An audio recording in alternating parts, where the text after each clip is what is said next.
Abdel Fattah al-Sisi meets at the Presidential Palace in Djibouti with President Ismail Omar Guelleh. An official reception ceremony is held for the President.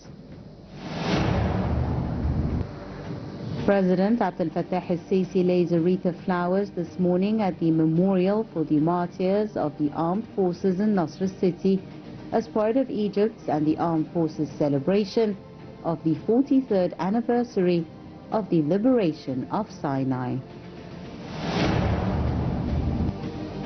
President Abdel Fattah al-Sisi receives Italy's Deputy Prime Minister and Minister of Foreign Affairs and International Cooperation, Antonio Tajani.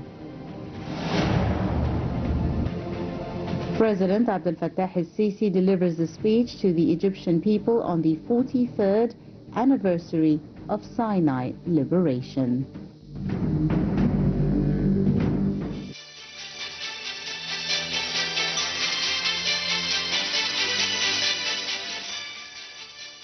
Welcome back. You're still watching the Daily Debate, and we will be heading to another report for the program for tonight, focusing on the main topic for the episode, which is the Sinai Liberation Day and the 43rd anniversary of it that the Egyptians celebrated a couple of days ago, and we will be shedding more light on the statements and the speech laid out by His Excellency President Abdel Fattah al-Sisi. One of the statements made in that speech is defending Sinai is an irrevocable pledge. We'll be having more details in the upcoming report. Stay tuned.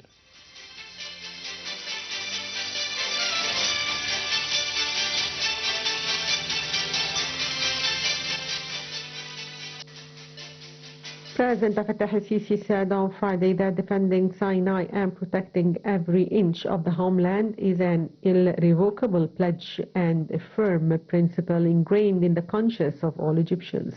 Addressing the nation on the 43rd anniversary of Sinai Liberation Day, President al-Sisi added that defending Sinai and the homeland was a foundation of national security that cannot be compromised or relinquished. Sinai Liberation Day marks the complete withdrawal of Israeli forces from Sinai Peninsula in 1982 under the 1979 peace treaty. He described Sinai as that pure spot on Egyptian soil, which has long been a target for greedy individuals and a symbol of steadfastness and sacrifice throughout history. The President went on to say that Sinai, as an integral part of Egypt, is an unshakable and inalienable truth, safeguarded by the will of its people and the courage of its army. The Sisi also greeted the Egyptian armed forces for their sacrifices in defending the land and praised the police's efforts in combating terrorism in Sinai. He stressed, "We salute the Egyptian armed forces who sacrificed their lives defending our land and honor. We also salute the civilian police who fought a fierce battle to eradicate terrorism from the precious land of Sinai." Furthermore, the President also commended Egyptian diplomacy for its efforts improving Egyptian sovereignty over Taba through international arbitration, calling it a shining example of national victories. Egypt restored sovereignty over the Red Sea city of Taba in South Sinai in 1988. Following an intense legal battle with Israel, the International Court of Arbitration concluded that Taba lay within Egyptian territory. President Sisi added that the Egyptian diplomacy and the National Task Force proved that rights are won through will, knowledge, and patience. They waged a pioneering legal battle. He reiterated that just as the liberation of Sinai was a sacred duty, so too is the relentless pursuit of development in Egypt. He added, "Today we are witnessing unprecedented efforts everywhere in Egypt towards progress and building a modern state worthy of Egypt's value and history." The President stated that the ongoing Israeli war in Gaza will go down in history for causing such widespread devastation and the shameful humanitarian tragedy it perpetrated, which claimed the lives of tens of thousands. He added that Egypt's clear and unwavering position has always been to call for a ceasefire, the release of hostages and detainees, and the provision of sufficient humanitarian aid to Palestinians in Gaza. Egypt has also firmly rejected any displacement of Palestinians from their land. The President emphasized that the reconstruction of war-ravaged Gaza must proceed according to the Arab Islamic plan, without any displacement, to preserve the legitimate rights of Palestinians. The president noted that the U.S.-mediated 1979 peace treaty between Egypt and Israel serves as a historical model for resolving conflicts and retaliatory tendencies, thereby consolidating peace and stability, urging the international community, particularly the United States and President Trump, to fulfill their expected role in this regard. Moreover, President Sisi lauded Egyptians for their vision and profound understanding of the significant challenges facing Egypt and the wider region, noting that such solidarity demonstrated the internal front's resilience to attempts to sow discord or destabilization.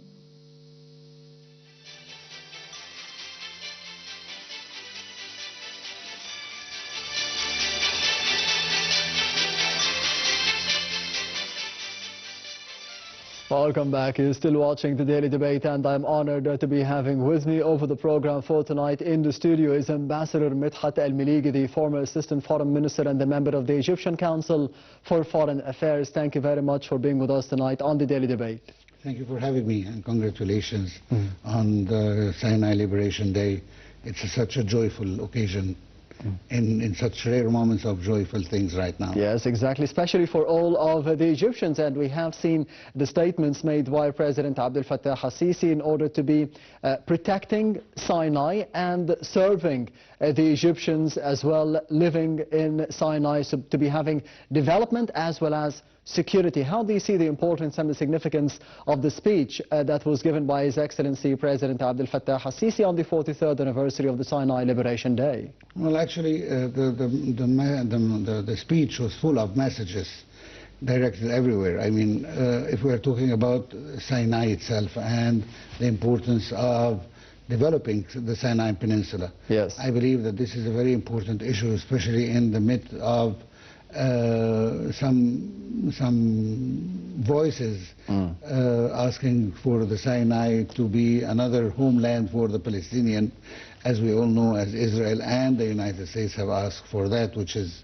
of course, have been rejected several times, and also today during the speech of the President. However, I think the idea of developing Sinai is one of the most priority, since it's not we don't want to give the impression that it's a vacant land for anyone to hire or to take, or even on a temporary basis to use. So I think this is one of the most important messages. There was also another message about the army and the role of the army, and how this day wouldn't have been able to be celebrated without the army and the sacrifices they made to have this day for us to celebrate today. Also another message to Israel and to the Palestinian alike, that this is an Egyptian territory and is always going to be so. And Egypt is reiterating once again its position about the non-acceptance for the liquidation of the Palestinian cause and to the forced or voluntary displacement of Palestinians due to the war zone. So I think that there were a lot of messages in the speech, and if we going through it, we find even more messages, but I think those were the most important messages that we heard today. Yes, and a number of things that you've mentioned, Ambassador Medhat Miligy, is about the national security of Egypt and the importance of Sinai to the national security of the country. Do you think that the upcoming generations understand the importance of Sinai to Egypt and to the Egyptians in terms of its national security? Well, the threat is still here. Yes. I mean, Israel is right across the border, and we are not seeing a peaceful country that wants to live in peace, so that those memories should fade away. Yes. Actually, they're still vivid, and what we are seeing right now against the Palestinians shows that this is a country that does not want and does not seek peace, and what it wants just to expand. I think we've said it on this platform before, and we repeat it. No one in this whole world can tell us where exactly are the Israeli borders. No one knows where are the Israeli borders, because they don't want to have borders so that they could expand their territories as much as they could reach. And this shows that this is a country that actually have another agenda beside the one that were signed with us when we signed the peace treaty in 1979 and all these agreements that we had between us. And actually this is what worries me and worries all the Egyptians about this country and about the future of this country, especially that we have borders with it, and we don't want to have any troubles internally or because of an external enemy. So we hope that there will be enough pressure at a certain point, because so far we haven't seen real pressure from the countries that could effectively do this pressure. And I mainly mean here the United States and the EU countries and the European countries in general. What we've seen is just words of reprimandation sometimes, maybe just words of sympathy with the Palestinian, but concrete measures against the state of Israel, which is violating constantly the international law and committing war crimes, being investigated right now by an International Court of Justice and by International Criminal Court. And although all these, what we find is excuses for the state of Israel for what it's doing, or maybe soft words of reprimandation without any real action or sanctions or retrieval of ambassadors or even any kind of serious talk or pressure on Israel, which actually shows that at the end of the day, these countries are not willingly planning to take any measures against Israel. On the contrary, what we've seen, a lot of people have lost their job if they are supporting Palestine, and the accusations are always ready. They are sympathizers with a terrorist group, which is Hamas. Yes. They are always confusing both of them together, the Palestinian people with Hamas, in order to be able to take punishment against them. If we want to understand the real difference in their position, we just have to look at how they treated Russia after the invasion of Ukraine and what they are doing towards Israel after the invasion of Gaza and the destruction of over 85% of its civilian facilities. This will give you a clear example of what they really want to say. And I'm talking once again here about the United States and about the Western Bloc. Yes, and Mr. Ambassador, you mentioned the importance of the President Abdel Fattah al-Sisi stating and saluting the sacrifices of the armed forces men in liberating Sinai on the 43rd anniversary of it. What is the importance of this salute by His Excellency President al-Sisi towards the armed forces men? Well, everybody in Egypt have made a lot of sacrifices for Sinai to be back. But of course, on top of all of them is the Egyptian army. The Egyptian army, that is an army that we are all proud of, an army that never drew any bullet towards the Egyptian people. And we have to say this now because we remember during the revolution, the first and the second revolution, the army always tried to stand still and not to take position, and it was the army of all Egyptians. Look around you in the continent and in the Middle East, and look about the army and what they could do and harm people. This is not ever the case in Egypt. So that's why to salute the army is the right thing to do. Without them, we wouldn't have had and gained once again Sinai Peninsula. Without them, we wouldn't have the security we're enjoying right now. Without them, we wouldn't have enjoyed the ending of the plague of the terrorism that we had, especially in northern Sinai.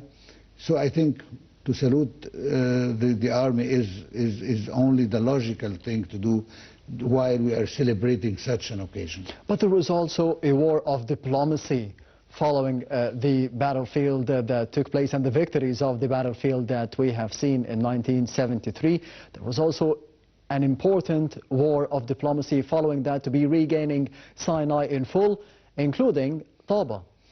Definitely, and I think this is very characterized when you look at Taba especially. Yes. This was a battle that we used all our diplomacy, we used our connections, we managed to get maps that are buried somewhere, and we managed to get them to show that the Taba area was part of Sinai, which has always been part of Egypt. And without this, we wouldn't have gained Taba back. According to the arbitration that we had. I think diplomacy played a very important role. Actually, people who are the most to be saluted in this are the people who are with the legal system, because those are the people who legally know how to defend our rights. And of course they were supported by diplomats from Egypt and from other friendly countries, of course. When we read, there are many books about especially Taba area and how we got the right maps and how we got the right to express and to show where are our borders and where were they before this, and this what convinced the arbitration court, and Israel could not have said anything except to accept the results that were made by that, and this was the end of the occupation of the last centimeter of the Egyptian territory. So I think, as you mentioned here, yes, also as much as we saluted the army, we have to salute the diplomacy who with its might have been able to help. And since I am one of this organization, yes, I have to salute all our professors and our colleagues who worked on this case, and many of them actually had to travel a lot of places to get a piece of the missing card or map so that we can prove our rights. So this was a battle that were fought in a very good way, and shows how Egypt is consistent about what we are doing and how we are organized, and we know exactly the steps to be followed to get our rights back. Yes, Mr. Ambassador, allow me to be going to the other report of the daily debate for tonight, focusing on the statements made by His Excellency President Abdel Fattah al-Sisi on the 43rd anniversary of the Sinai Liberation Day, but this time regarding the Palestinians and the rejection of Egypt, the commitment of Egypt towards the rejection of the Palestinians' displacement from the Gaza Strip, from Palestine to any other place in the world. We'll be having more details in the upcoming reports, so stay tuned.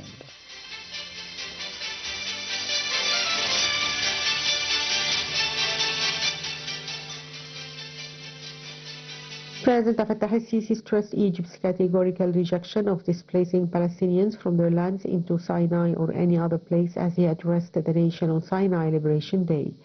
President al-Sisi emphasized that Egypt's unwavering rejection of displacement aims to prevent eradicating the Palestinian cause and protect Egyptian national security.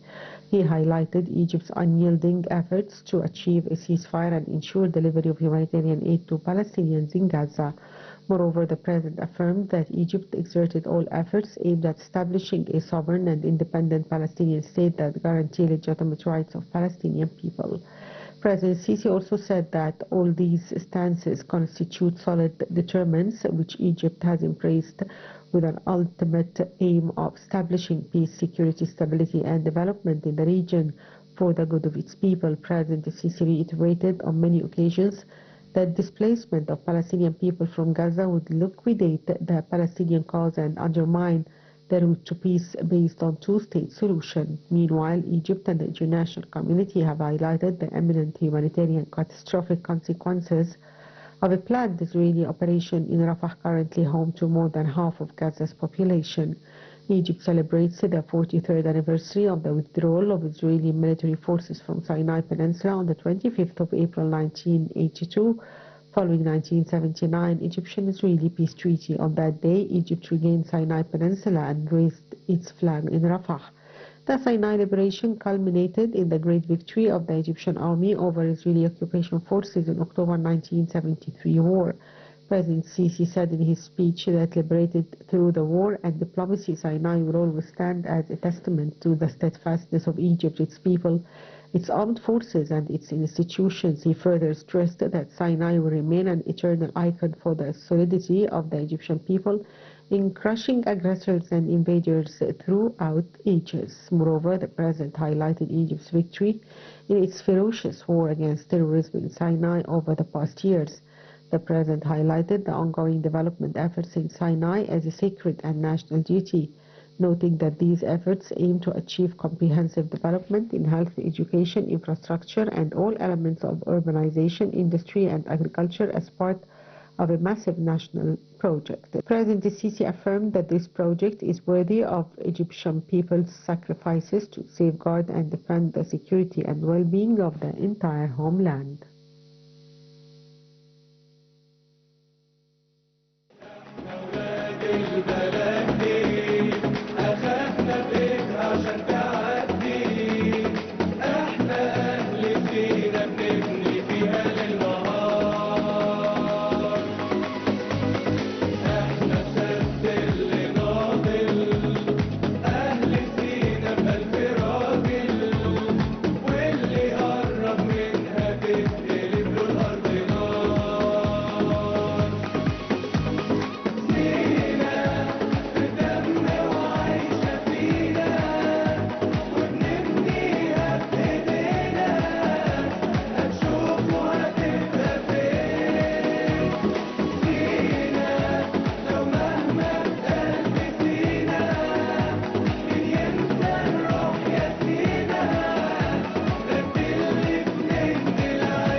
Welcome back. You're still watching the Daily Debate, and I'm honored to be having with me in the studio for tonight over the Daily Debate is Ambassador Medhat Miligy, the former Assistant Foreign Minister and the member of the Egyptian Council for Foreign Affairs. Thank you very much once again for being with us tonight on the Daily Debate.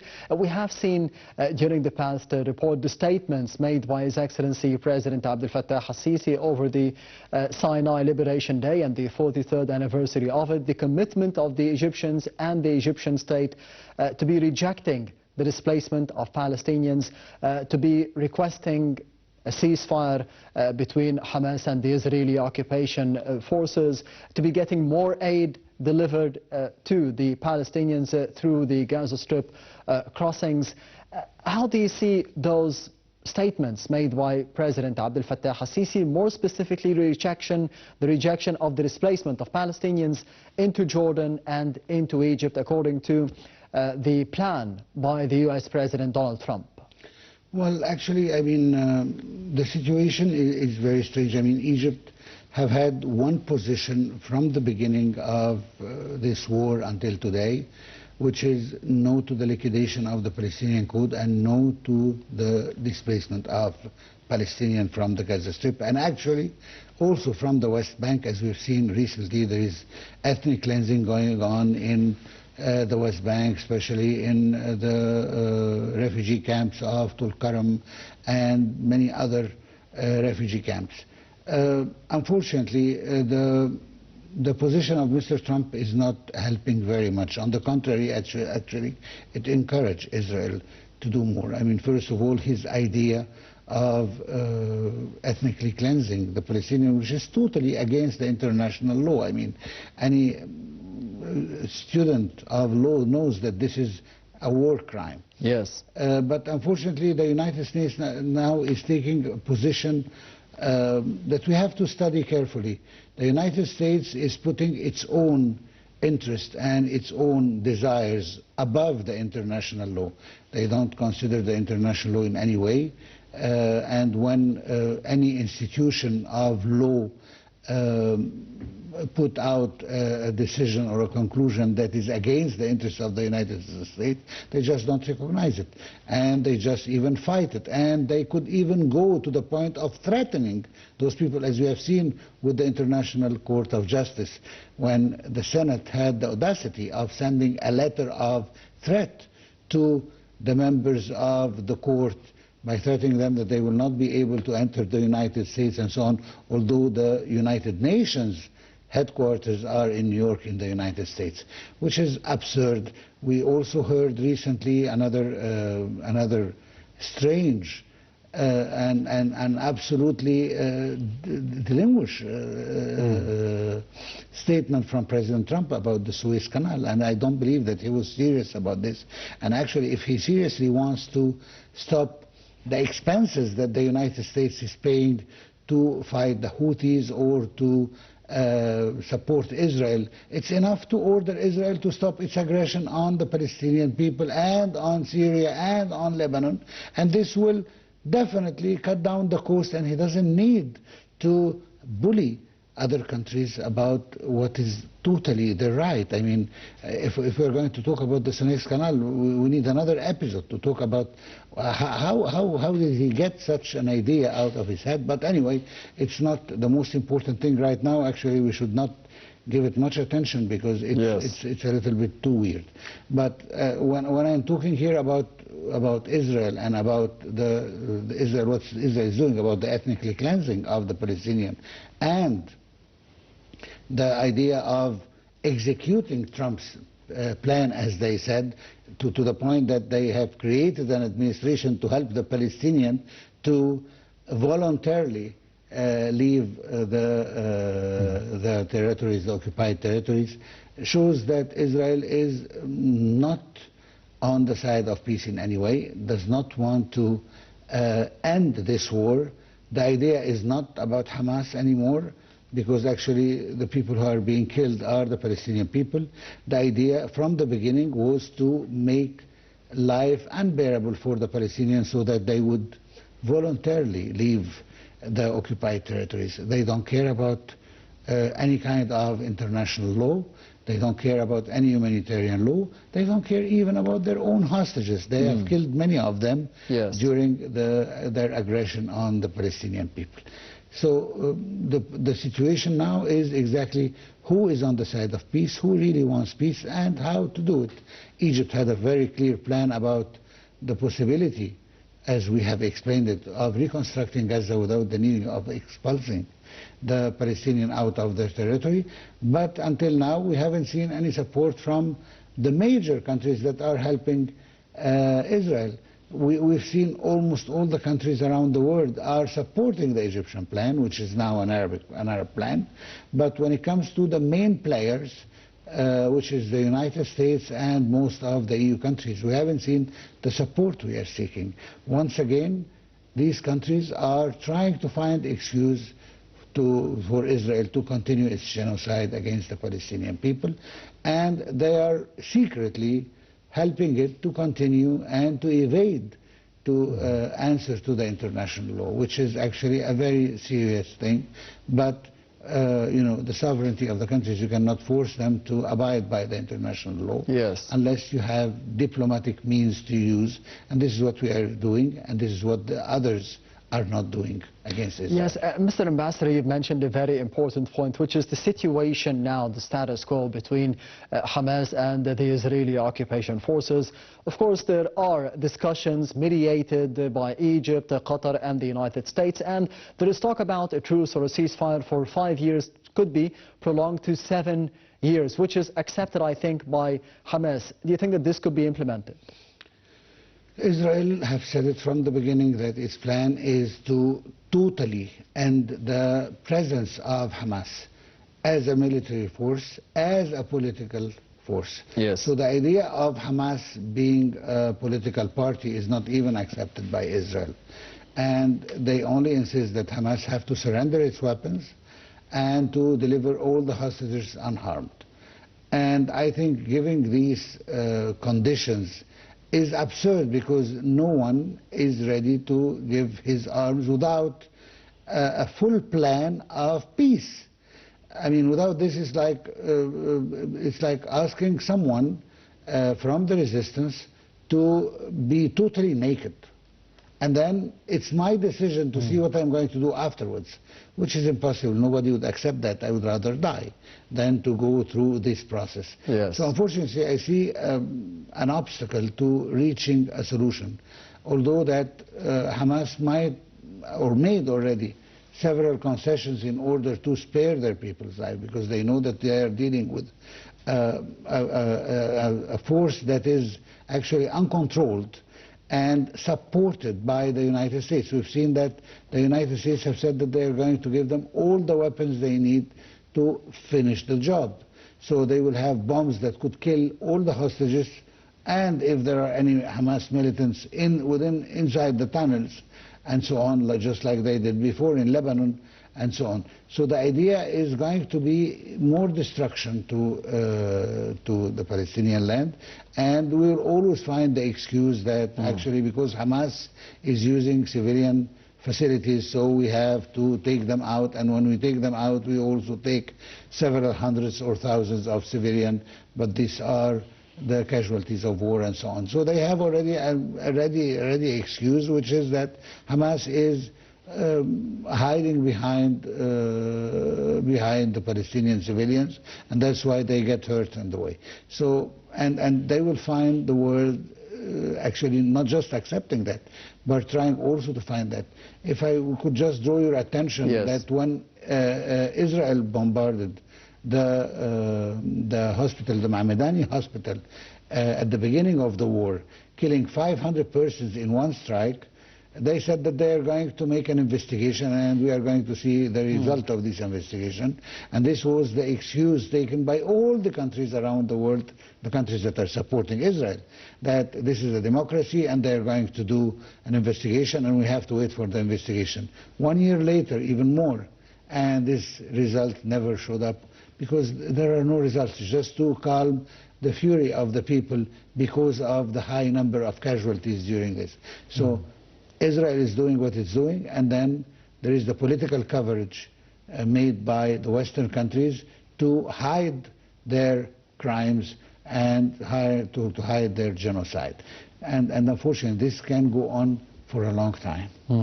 President Sisi also spoke about the reconstruction of the Gaza Strip according to the Arab Islamic plan. How feasible is to be implementing this plan as soon as possible? Because every Palestinian, every Gazan needs this as soon as possible. Well, when we are talking about the Gazans, definitely they need this. They need even tents to start with. Yes. So that they could have what seems to be like a normal life. But the idea is that will the Israeli accept this? You have spoken previously about the humanitarian aid. Yes. And Israeli officials, including Ben Gvir and including the other extremist right-wing member of the government, they said that they will not allow any drop of water, any piece of bread to enter until Hamas surrender and so on. So, and these people are very well received in the West. I would want to see if any Russian official would say something like that, and will he ever enter any Western country in the world. So, I mean, this is once again the double standard. Having said that, we have to understand that the idea of reconstructing Gaza and the Egyptian, now an Arab plan, of doing it, that Egypt have explained to many countries. Here in Cairo with the ambassadors of foreign countries and abroad, there were some trips to explain this and so on, but this have not yet met any listening ears in Israel, because Israel does not want peace. Peace would simply mean that they have to declare that they did not achieve their goals, which is to liberate the hostages by force and to destroy totally Hamas. And accordingly, this would mean another failure to the government that is already accused of failure on the 7th of October, plus the corruption accusations against the Prime Minister of the state. So accordingly, this would mean a total loss from their side. So that's why they are cornered. They have to continue their war. And even if there are calls for a ceasefire or anything, as they said, we will not stop it before Hamas surrender their weapons. And not just that, many ministers of this extreme right government, like as I said, Smotrich and Ben Gvir, have threatened that they will leave the government, and accordingly it will fall. And if it falls, then the Prime Minister will fall, and then he will face the accusations of corruption and the negligence of the 7th of October. So they are in a corner, and the only way is to find a way to save face for the Prime Minister in order to stop this madness that is going on right now. But this could only come from the United States, that is not doing anything and does not want to do anything, because, as I said before, their politicians are very much linked with the Israeli officials and with the Israeli state. And if they do this, they might not get elected if they insist on applying the international law or the international humanitarian law. They will not be re-elected, as simple as that, and as they did before. Yes, Mr. Ambassador, as you mentioned, corruption and negligence. As you mentioned, Mr. Ambassador, Medhat Miligi, the former Assistant Foreign Minister and the member of the Egyptian Council for Foreign Affairs, thank you very much for being with us tonight on the Daily Debate. Thank you for having me. Anytime. And this brings us to the end of the Daily Debate for tonight. Thank you for watching, and I'll be seeing you tomorrow. See you.